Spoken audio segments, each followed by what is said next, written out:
Hello, everybody. Back live once again.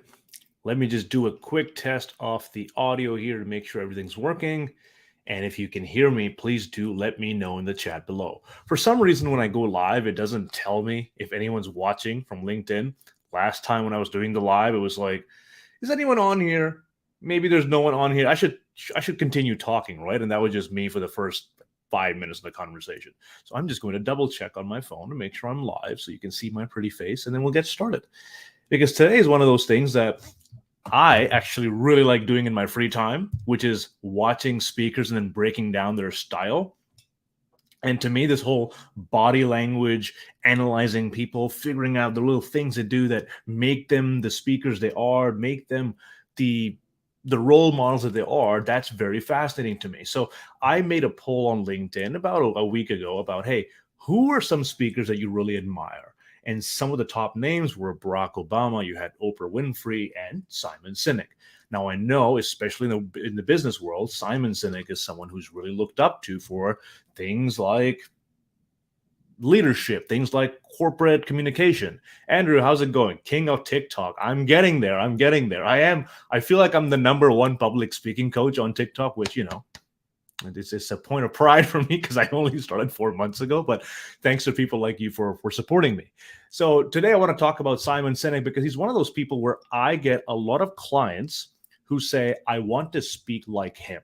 Can you make me speak like him? Now, obviously, every single person has a different style, and I don't want to artificially tell you to do that, but there's things that we can learn, right? So, what I want to do is I want to paint two different contexts for Simon Sinek. One is more of an impromptu situation, and one is more of a prepared speech. Because believe it or not, people speak very differently under those two different circumstances, right? If you have a prepared speech and you can come and read in front of an audience, you know the pauses, you know where you have to emphasize, it's easier compared to being tossed a question where you're not really sure what to say. But Simon Sinek is somebody who's really good at this. So I wanted to paint that example. Kirti, thank you very much for joining in. Where's everyone joining in from? Let me know as well. Looks like LinkedIn is working. People are hearing me. I also want to make sure you can hear me when I'm sharing my screen. So please do let me know. I'm going to do that now. We'll get a quick test going here. Before I even get into any analysis or anything, can we let me share it here. Can we see the screen right now? And more importantly, can we hear it? People wrote in some questions, and I thought I'd take a little time to. If you can hear it, let me know. Toronto, fantastic. I am from Toronto as well. India, beautiful, beautiful. Simon has a lot of nervous tics, stutters, and makes him approachable and likable. Andrew, let me do the breakdown, man. You're going to steal away all of my audience. Yes, you're right. He does have a lot of nervous tics, and we'll point them out. So some of them are nervous tics, and I feel he's also a very twitchy individual. He moves around a lot. He has a lot of micro movements. Amsterdam, phenomenal. Okay, let's get started. Looks like everyone can hear.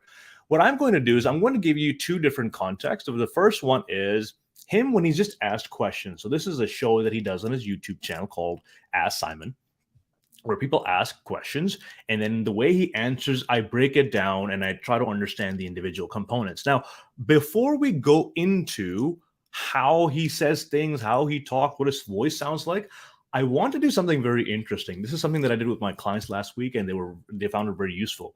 I'm going to just play it on mute first. I just want you to notice what you see in terms of his body, what kind of animation you see. Okay, and we'll discuss that really quickly. So let's just play this for about 30 seconds.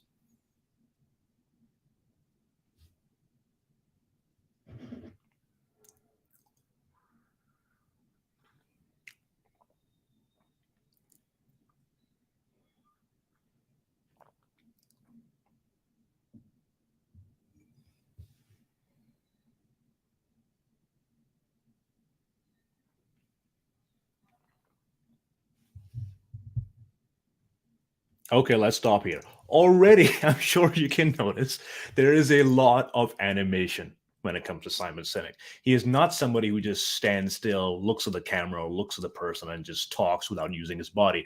His body is extremely animated. Now, let me ask you a question. If you were just watching this without hearing a word, would you be curious? Would you be interested? Would it suck you in? Now, I know different people have different styles. Some people think, oh, it's too distracting, it's too animated. For me personally, I like his style a lot because I feel like he really puts his body into the speech. He uses gestures like this, uses this gesture to show the gravity of a situation. He shows the ups and downs by actually going up and down in his gestures. The other thing I want you to notice, I'm not sure if you picked this up on, but you might want to notice his facial expressions, okay? A lot of people, they use their gestures, but their face does not really show any variation of emotion. It's static. And we need to see that someone else we're talking to is a human being. If you have a completely stoic face, it's beneficial for things like sales where you're not really hampered a lot, you're not really thrown off. But in a situation where you're trying to build trust, it really benefits Simon Sinek. So let's just zoom in on his face, okay? And let's focus on his answer.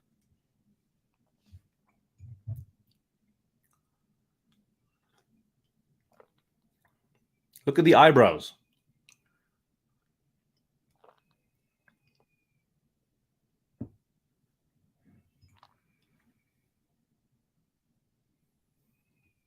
So this merge of using your body and using your face along with your speech, you have a lot of things going on. You have vocal variety, which we'll get into. You have a variety of body language, a variety of gestures. You have a variety of facial expressions.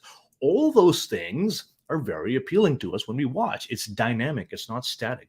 Now, can you imagine Simon Sinek delivering this speech or answering this question in a way where he didn't move at all? He just stood still, looked at you. Maybe you can think about some teachers or some professors from your university days. I know I had a lot that would just look or maybe sit down and just talk in a complete monotone voice, and I couldn't really care less, right? So Simon Sinek is the exact opposite of that. Let me just make sure everyone's catching this.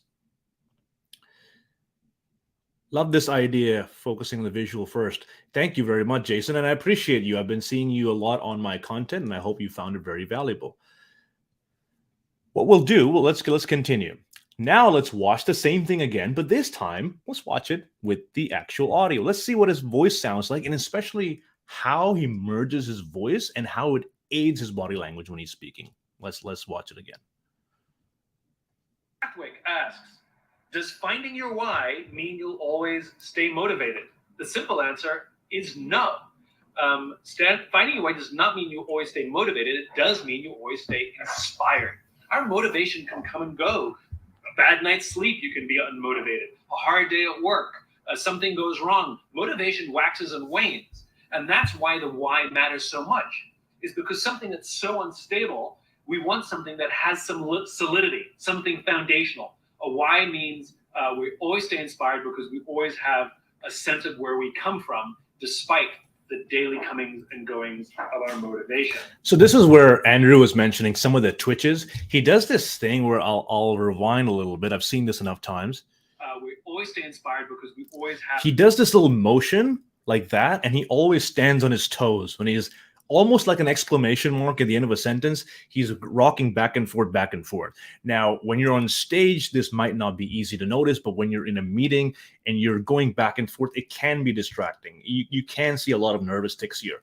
I feel like Simon Sinek does this from enthusiasm. He's got so much energy in him that it's just dying to come out some way, and that's the form it comes out. Let's watch it again.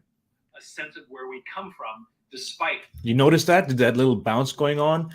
He does that quite a bit. I've seen him do that on the stage. I've seen him do that in these impromptu questions. So you might have different ways of doing this, right? I know some people who, when they're speaking, they get anxious or they get very stressed out. They start scratching themselves or doing this or maybe holding their hands behind their back.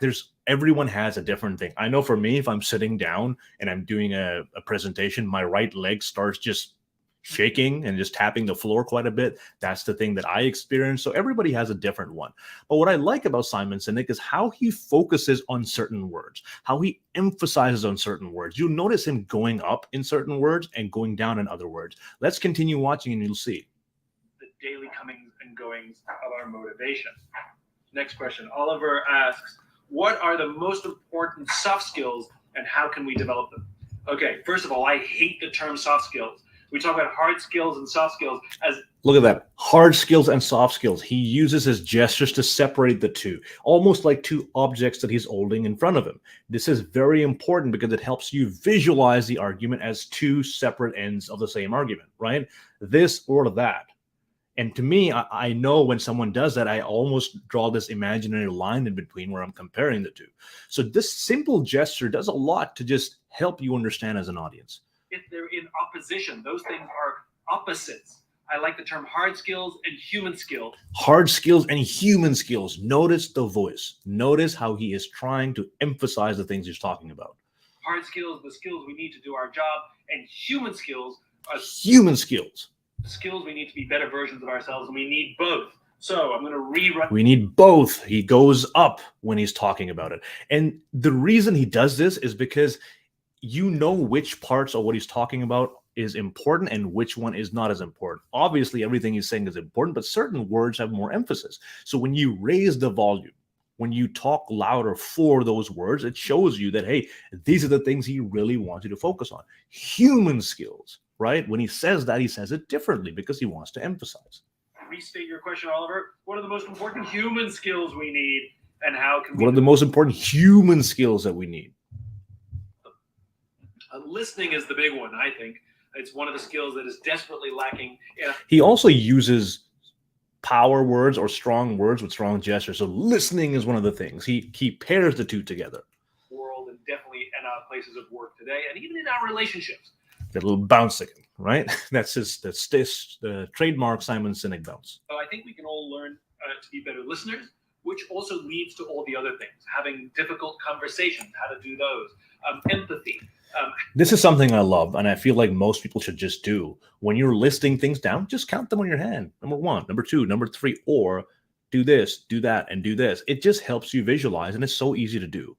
How to give and receive feedback, have an effective confrontation. These are all necessary skills. And by the way, I completely agree with what he's saying. These are things that we all need to have. The skill of resolving conflict, the skill of knowing how to communicate. And unfortunately, especially I work with mostly tech folks, they're tested and they're given a lot of barriers to entry when it comes to technical skills, but nothing when it comes to communication skills. So these people are behind the computer and they're really good at their craft, but the moment it comes to going into a leadership position, they have absolutely no social skills. So they have to start from scratch. I think listening and empathy are the two big that underline. Okay, next. Cards upside down now. Steve asks. Now you'll notice here, he does have filler words, right? He does say and here and there, but it doesn't really break away from his credibility. It doesn't make him sound like he's struggling. And the reason is because he compensates so much for it. He has such good body language. His posture is really good. He talks loudly. His voice fluctuates a lot. So when you have a little bit of and here and there, it's almost like he's so credible. He has so many things to say that you can excuse him for a couple of ums and ahs here and there. He's not the kind of person who says, but he'll say it between some sentences here and there. And that's not a deal breaker. That's fine. The greatest challenge we face regarding mental health in the workplace. Such a great question. The fact that we're even talking about mental health in the workplace. I think the biggest challenge we face is that companies recognize that mental health in the workplace is a thing. And again, it's... Also notice he uses ums and ahs between his sentences. So most people, when they finish a sentence, there's this micro pause between where your sentence ends and where your new sentence starts. And a lot of us are afraid that we might not fill in that silence, right? So we'll really fill it in with something to let the other person know that, hey, I'm still talking. I didn't forget, right?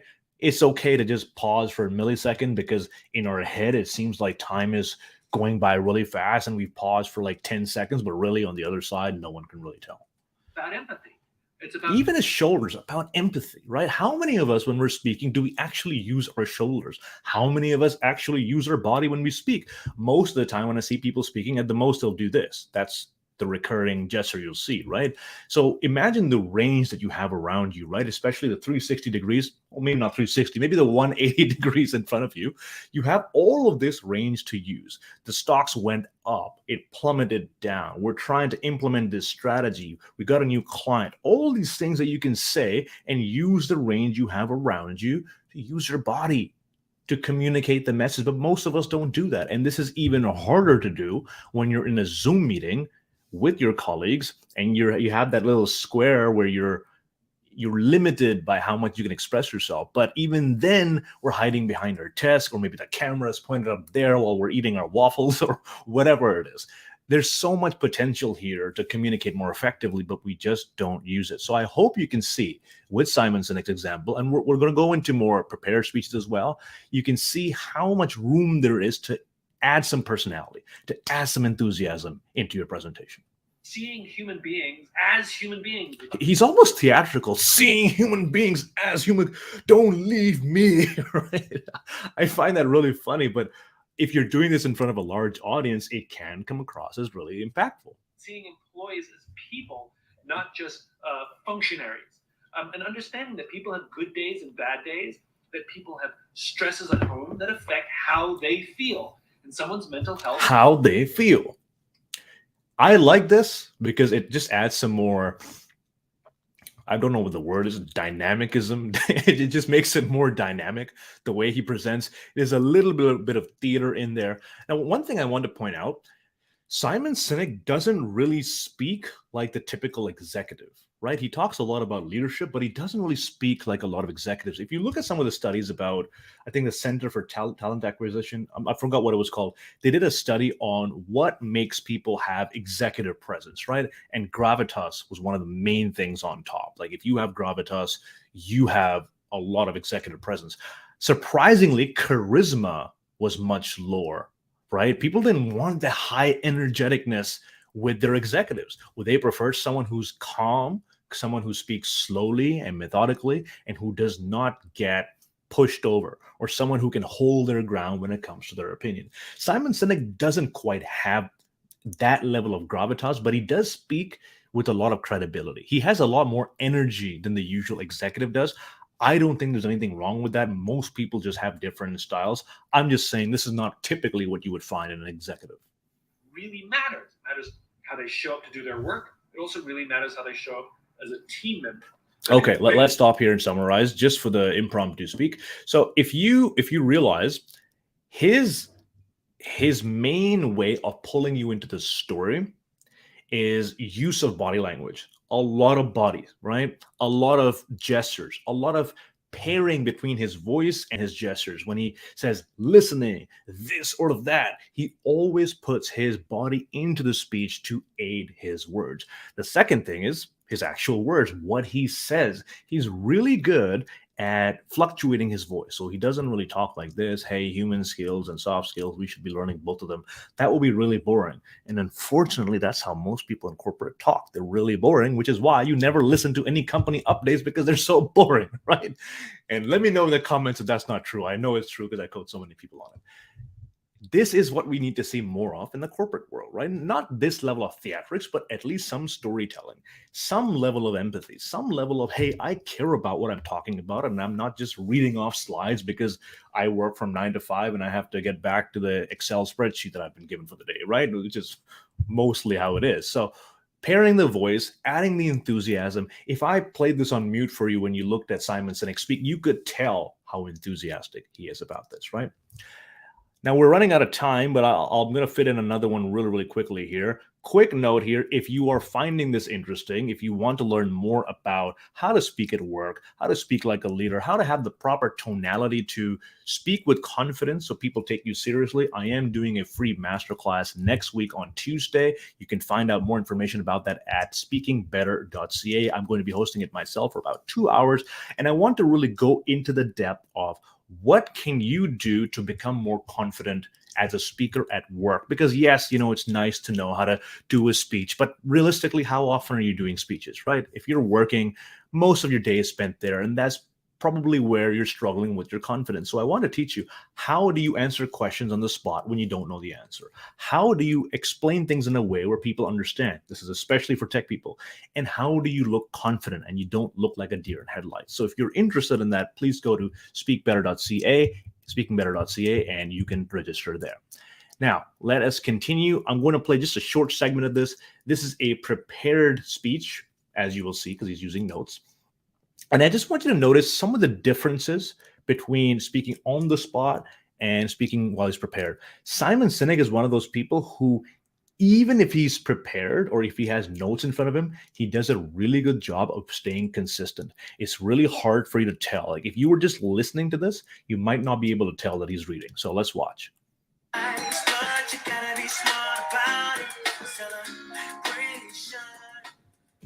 have been told that I have to begin my comments with swag.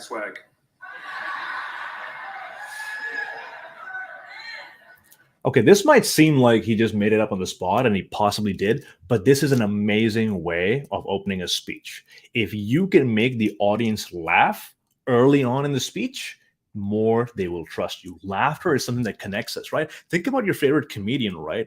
Why do we like them so much? Because we associate them with positive emotions. We associate that every single time they speak, we feel better. We are in a better state than we were. Maybe we were having a tough time, then we watched a comedian, we laugh, and now we feel better. So every time we want to feel better, we go to the comedian. Or when we think of the comedian, we feel like we're going to feel better, right? So you make this association. So when you start a presentation and you make people laugh, you build trust with them right away. So I know a lot of people who share very difficult stories and they get right into the hardest part. They get right into the nitty-gritty right away, but you don't really build trust with people. You want to become a human a little bit. You want to laugh at things. You want to build comfort, and that's what he's doing really well, and he's got a huge smile on his face too. So I had the chance to meet with some of the kids in the program today. Where are you? This is another thing Simon Sinek does really well. This is called starting with a callback. So you can call back. This is something that I learned from Craig Valentine, credits due to him. This is something that you do where you're talking about something that happened to you on the way of the event, on the day of the event, maybe the week of the event, something that led you up to where you are now. And it paints good context as opposed to, hey, today we're going to talk about management. You can thread that in. So you can say something like, today I was talking to 3 of the people who were presenting and they were talking about leadership, and it taught me the importance of communication and interdepartmental communication. So today I want to talk about why companies should communicate more with each other. Now, obviously I pulled that speech right out of my butt, but that's something that you could do, right? You could give a call back to something that happened earlier on, integrated into your speech. Now, there needs to be a certain level of comfort that you have as a speaker to deploy this. If it comes across as too rehearsed, might not float as well. There you go. I love those kids. And so what I thought I would do, because they gave me a little bit of time to say whatever I want, is offer you a little bit of some observations for your future. I have 5. He doesn't really waste any time telling you what the presentation is about, right? He's not just going off on a tangent. How many times have you sat through a presentation and or a speech and wondering, where the heck is this going? What's the point of this, right? I'm sure you have quite a bit.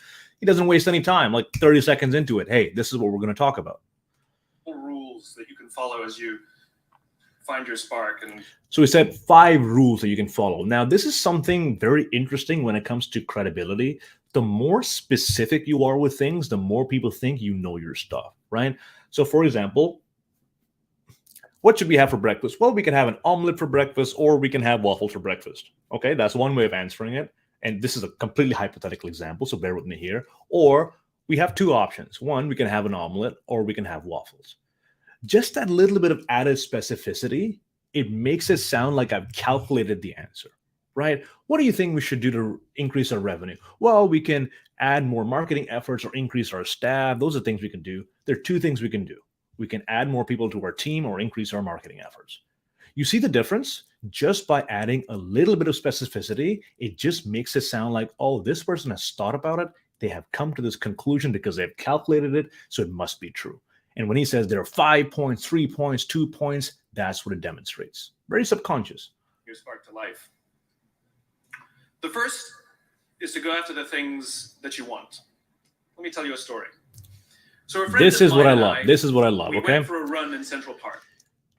He tells you a point, and then he tells you a story, and then he's going to reiterate that point. This is something that is completely missing in corporate communication. Storytelling. People say, oh, we are this regulated company and we talk about metrics and tips and tricks. Listen, you and I both have a brain. You and I both have emotions, hopefully, right? And we both function with those emotions. We both feel.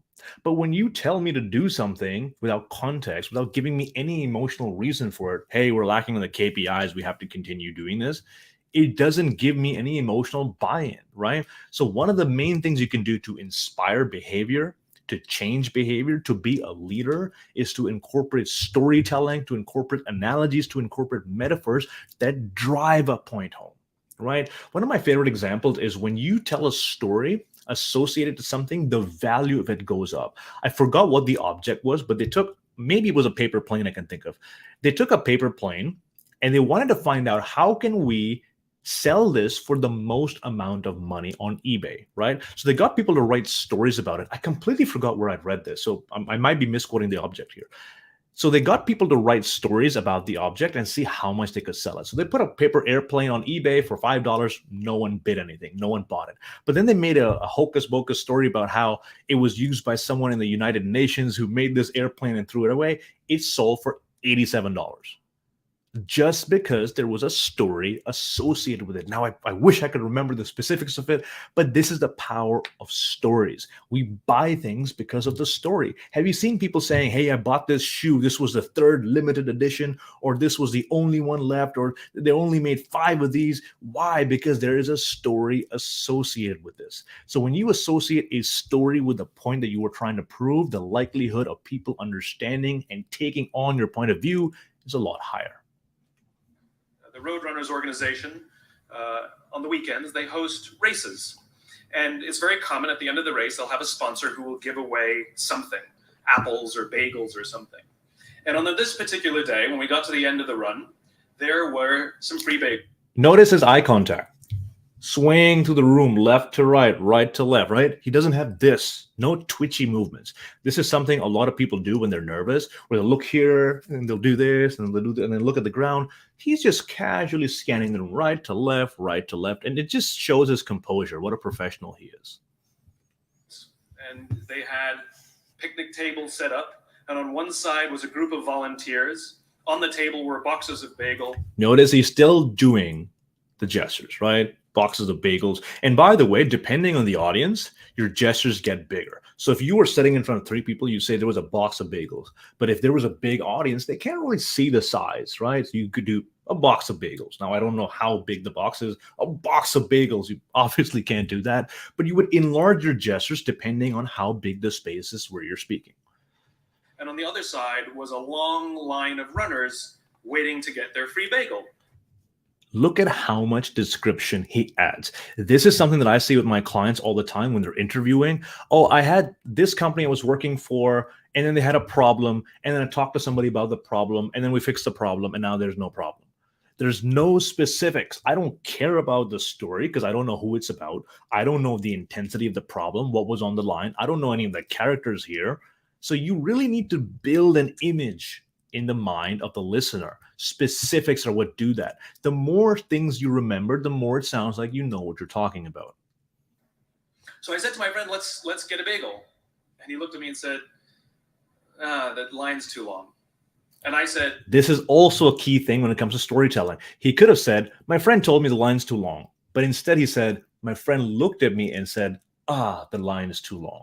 He took that little piece of communication and turned it into dialogue, into spoken word. This is masterful storytelling. When you are showing a communication between 2 people, turn it from, he told me this, I said this, he told me this, I said this too, and then he told me blank. And I looked at him and I said, blank. A lot more powerful because it seems like this is an actual conversation that happened and it has a lot more weight to it.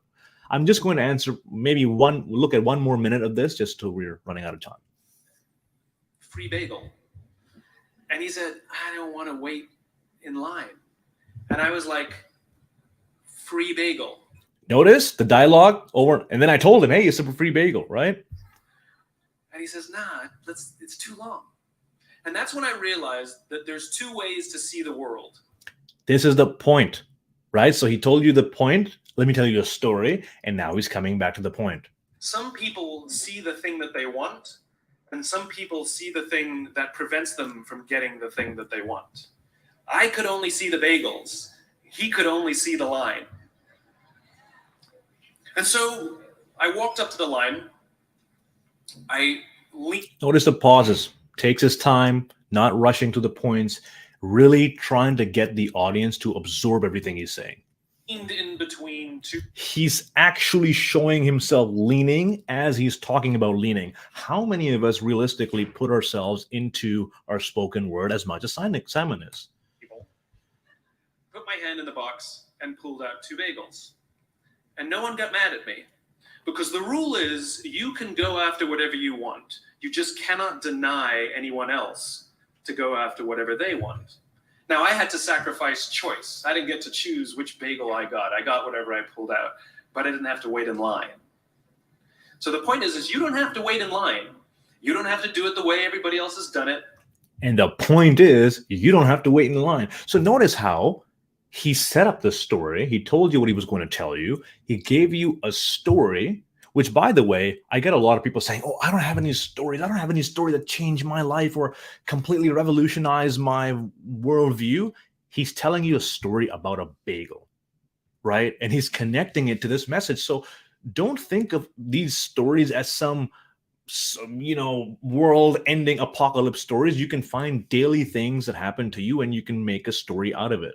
There's a great storytelling coach by the name of Doug Stevenson. He talks about a story safari where you just go around your life and you look at small things that have happened and what message that you've gotten from them. You can do it your way. You can break the rules. You just can't get in the way of somebody else getting what they want. So this is one of the main things that I like teaching my clients. Tell a story, make a point. Tell a story, make a point. Now imagine if he just said, hey, you should go after the things that you want, but just don't deny other people. Okay, yep, that's all right, cool. And then you'll forget like 5 minutes later. But now that he's told you a story, he's emotionally sucked you in. He's shown you the weight of the characters, the dilemma of the bagel. He showed you almost like an analogy of what the bagels was for him. Now you understand much better. So this is one of the things that Simon Sinek does this really well. And by the way, I could sit here for the next 2 hours breaking down Simon Sinek's TED Talk, his management talks. I've done a lot of these. Are you enjoying this?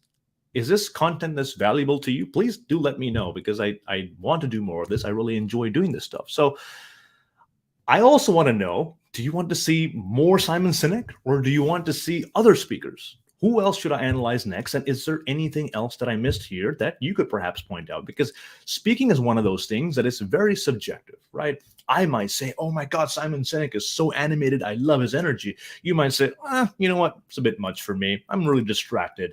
It's very subjective, right? Some people love Barack Obama style. Some people say, oh my God, he's so slow. I have to forward his speech just to get to the point. Completely subjective. So I might have missed something that you have seen. So hopefully you've enjoyed this. If you have, please do give this a like. Please share it with people. Let me know in the comments if you enjoyed it because I do it for you. I know this stuff already. I don't need to share this, but I enjoy it. So if you like it, I'll make more of it. And just a quick reminder, if you are interested in a more in-depth training, I have a 2-hour masterclass coming up next week on Tuesday to help you speak with more confidence at work. You can find that at speakingbetter.ca. Folks, thank you so much for tuning in. I appreciate every single one of you. Please have a fantastic day. I will see you next time.